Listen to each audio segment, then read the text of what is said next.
Price the lord. നസ്രേനായിരിക്കുന്ന യേശു ക്രിസ്തുവിൻ അധികാരമുള്ള നാമം ഇന്ന് പകലിലും മഹത്വപ്പെടുമാറാകട്ടെ. പ്രാർത്ഥിക്കാം. ഞങ്ങളുടെ ഏറ്റവും വാഴ്ത്തപ്പെട്ട സ്വർഗസ്ഥ പിതാവേ, ഇന്ന് പകൽക്കാലവും അവിടുത്തെ തിരുവചനത്തെ വായിച്ച് ഞങ്ങൾ തിരുസന്നിധിയോട് അടുത്തു വരുന്നു.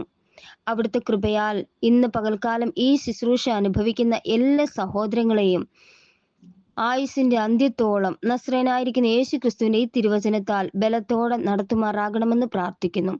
പ്രാർത്ഥന കേട്ട കൃപകൾക്കായി നന്ദി പിതാവേ. സകലതും നസ്രേനായിരിക്കുന്ന യേശു ക്രിസ്തുവിൻ അധികാരമുള്ള നാമത്തിൽ തന്നെ. ആമേൻ, ആമേൻ, ആമേൻ. നാം കഴിഞ്ഞ പകൽക്കാലം വിശുദ്ധ മത്തായി എഴുതിയ സുവിശേഷം 7-ാം അധ്യായം വായിച്ച് കർത്താവിനെ മഹത്വപ്പെടുത്തി. ഇന്ന് പകൽക്കാലം വിശുദ്ധ മത്തായി എഴുതിയ സുവിശേഷം 8-ാം അധ്യായം വായിച്ച് കർത്താവിനെ മഹത്വപ്പെടുത്താം. അവൻ മലയിൽ നിന്നിറങ്ങി വന്നാറെ വളരെ പുരുഷാരം അവനെ പിന്തുടർന്നു. അപ്പോൾ ഒരു കുഷ്ഠരോഗി വന്ന് അവനെ നമസ്കരിച്ച്, കർത്താവേ, നിനക്ക് മനസ്സുണ്ടെങ്കിൽ എന്നെ ശുദ്ധമാക്കുവാൻ കഴിയും എന്ന് പറഞ്ഞു. അവൻ കൈ നീട്ടി അവനെ തൊട്ടു. എനിക്ക് മനസ്സുണ്ട്, നീ ശുദ്ധമാക എന്ന് പറഞ്ഞു. ഉടനെ കുഷ്ഠം മാറി അവൻ ശുദ്ധമായി. യേശു അവനോട്, നോക്കൂ, ആരോടും പറയരുത്. അവർക്ക് സാക്ഷ്യത്തിനായി നീ ചെന്ന് നിന്നെ തന്നെ പുരോഹിതന് കാണിച്ച് മോശെ കൽപ്പിച്ച വഴിപാട് കഴിക്ക എന്ന് പറഞ്ഞു. അവൻ കഫർന്നഹൂമിൽ എത്തിയപ്പോൾ ഒരു ശതാധിപൻ വന്ന് അവനോട്, കർത്താവേ, എന്റെ ബാല്യക്കാരൻ പക്ഷവാതം പിടിച്ച് കഠിനമായി വേദനപ്പെട്ട് വീട്ടിൽ കിടക്കുന്നു എന്ന് അപേക്ഷിച്ച് പറഞ്ഞു. അവൻ അവനോട്, ഞാൻ വന്ന് അവനെ സൗഖ്യമാക്കും എന്ന് പറഞ്ഞു. അതിന് ശതാധിപൻ, കർത്താവേ, നീ എന്റെ പുരയ്ക്കകത്ത് വരുവാൻ ഞാൻ യോഗ്യനല്ല. ഒരു വാക്കും മാത്രം കൽപ്പിച്ചാൽ മതി, എന്റെ ബാല്യക്കാരന് സൗഖ്യം വരും. ഞാനും അധികാരത്തിന് കീഴുള്ള മനുഷ്യൻ ആകുന്നു. എന്റെ കീഴിൽ പടയാളികളുണ്ട്. ഞാൻ ഒരുവനോട് പോക എന്ന് പറഞ്ഞാൽ പോകുന്നു, മറ്റൊരുത്തനോട് വരിക എന്ന് പറഞ്ഞാൽ വരുന്നു. എന്റെ ദാസനോട് ഇത് ചെയ്യുക എന്ന് പറഞ്ഞാൽ അവൻ ചെയ്യുന്നു എന്ന് ഉത്തരം പറഞ്ഞു. അത് കേട്ടിട്ട് യേശു അതിശയിച്ചു. പിൻചെല്ലുന്നവരോട് പറഞ്ഞത്, ഇസ്രായേൽ കൂടെ ഇത്ര വലിയ വിശ്വാസം കണ്ടിട്ടില്ല എന്ന് ഞാൻ സത്യമായിട്ട് നിങ്ങളോട് പറയുന്നു.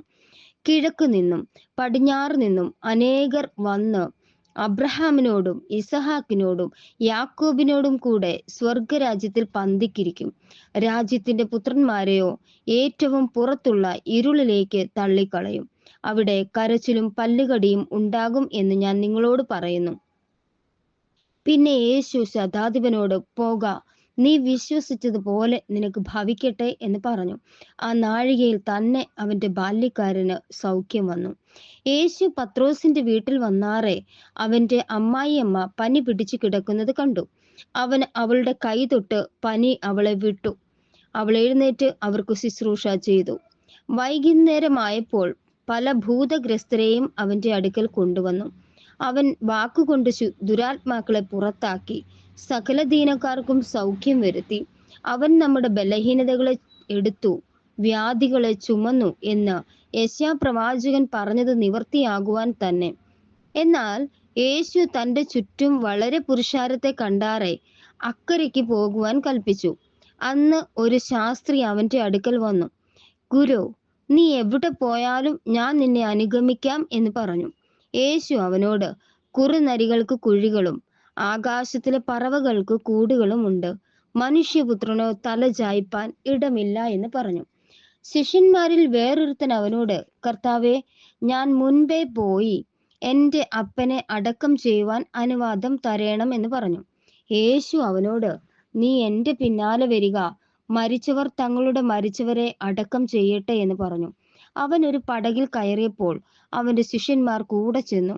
പിന്നെ കടലിൽ വലിയ ഓളം ഉണ്ടായിട്ട് പടക് തിരകളാൽ മുങ്ങുമാറായി. അവനോ ഉറങ്ങുകയായിരുന്നു. അവൻ അടുത്തു ചെന്ന്, കർത്താവെ, രക്ഷിക്കണമേ, ഞങ്ങൾ നശിച്ചു പോകുന്നു എന്ന് പറഞ്ഞു അവനെ ഉണർത്തി.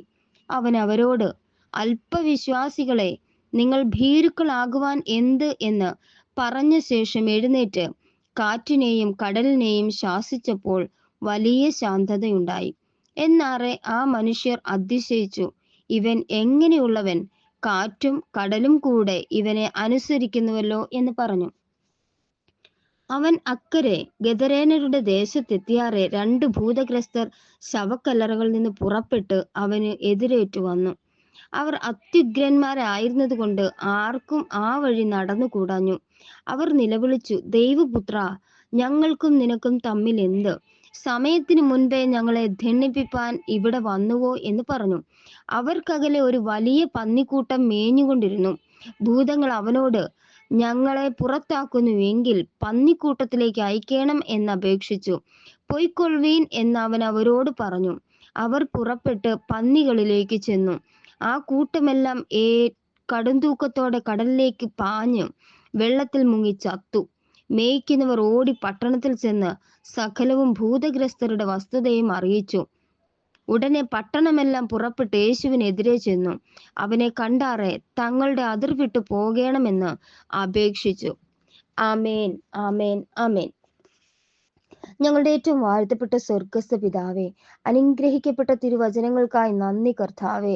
ഇന്ന് പകലിലും ഈ ശുശ്രൂഷ അനുഭവിച്ച എല്ലാ ദൈവമക്കളെയും ഒരിക്കൽ കൂടെ പേരായി തൃക്കരങ്ങളിൽ താഴ്ത്തി സമർപ്പിച്ച് പ്രാർത്ഥിക്കുന്നു. നിന്റെ മക്കളെല്ലാം ആയിരിക്കുന്ന സ്ഥാനങ്ങളിൽ അവിടുത്തെ തങ്ക തിരുച്ചിറകിൻ മറവിൽ ആയുസിന്റെ അന്ത്യത്തോളം നസ്രേനായിരിക്കുന്ന യേശു ക്രിസ്തുവിൽ കൂടെ ഞങ്ങൾക്ക് ലഭിച്ച ആ നിത്യരാജ്യത്തെ അവകാശമാക്കി തീർക്കുവോളം ഈ തിരുവചനങ്ങളാൽ അവരെ ബലത്തോടെ നടത്തുമാറാകണമെന്ന് പ്രാർത്ഥിക്കുന്നു. പ്രാർത്ഥന കേട്ട കൃപകൾക്കായി നന്ദി പിതാവേ. സകല ഭൂലോകരുടെയും അധോലോകരുടെയും സ്വർലോകരുടെയും മുഴങ്കാലുകളൊക്കെയും അടങ്ങുന്ന നസ്രേനായിരിക്കുന്ന യേശു ക്രിസ്തുവിന്റെ അധികാരമുള്ള നാമത്തിൽ ചോദിക്കുന്നു പിതാവേ. ദയമൂലം കേട്ട് ഉത്തരമരുളുമാറാകണം സ്വർഗസ്ഥ പിതാവേ. ആമേൻ, ആമേൻ, ആമേൻ. Thank you lord Jesus Christ of Nazareth. God bless you all.